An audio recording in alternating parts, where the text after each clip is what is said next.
ايه يا ولاد، مالكوا ماشيين تكلموا نفسكوا ليه؟ اصل احنا يا سبونج بوب المفروض ان احنا بنختار لغة اجنبية تانية ندرسها في المدرسة، واحنا محتارين بصراحة نختار اللغة الفرنسية ولا اللغة الالمانية ولا اللغة الايطالية.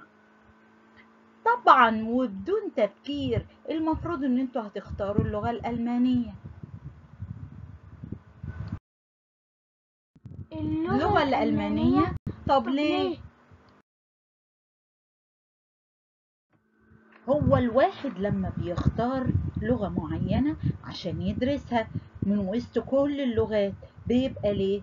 أكيد فيها مميزات أكتر من اللغات التانية، وبالنسبة للغة الألمانية هنلاقي فيها مميزات كتيرة جدا من حيث سهولتها في التعلم ومن حيث المستقبل. طب من حيث السهولة، أول حاجة في اللغة الألمانية كل ما يكتب ينطق، يعني مش هنلاقي فيه حروف سايلنت.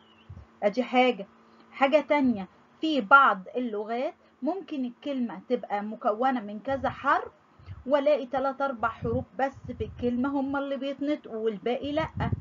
طيب 3، برضو هتلاقوا كلمات كتيرة جدا شبيهة بكلمات في اللغة الإنجليزية. طيب بصوا كده، حاولوا تقروا الكلمة الأولانية بارك، صح يا سبونج بوب؟ صح، تمام. طب الكلمة التانية ليرنن، صح يا سبونج بوب؟ صح، تمام. ادي الألماني، فيها حاجة صعبة؟ بالنسبة لسهولة تعلم اللغة الألمانية هقعد أتكلم كتير جدا، بس اللي أقدر أقوله إنها لغة سهلة جدا جدا وبنتعلمها وبنتعلم كلمات كتير جدا بمنتهى السهولة. طيب بالنسبة للامتحانات زي ما كان بيقول الدكتور طارق شوقي، قال إحنا بندخل امتحان اللغة الألمانية عشان نلم درجات. أما بالنسبة للمستقبل هستفاد بإيه لما أكون درست اللغة الألمانية في ثانوي؟ أول حاجة في الدراسة الجامعية. إزاي يعني؟ يعني في بعض الكليات زي كلية الطب والهندسة وهكذا، الكليات دي الدراسة فيها باللغة الألمانية، وده بناء عن قرار وزير التعليم العالي سنة 2016.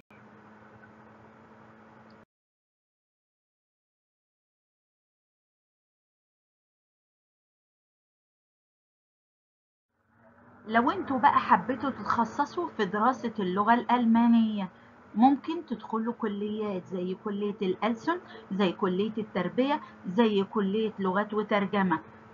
طيب لما تتخرجوا ممكن تشتغلوا في ايه؟ ممكن تشتغلوا في السياحة، ممكن تشتغلوا في الترجمة.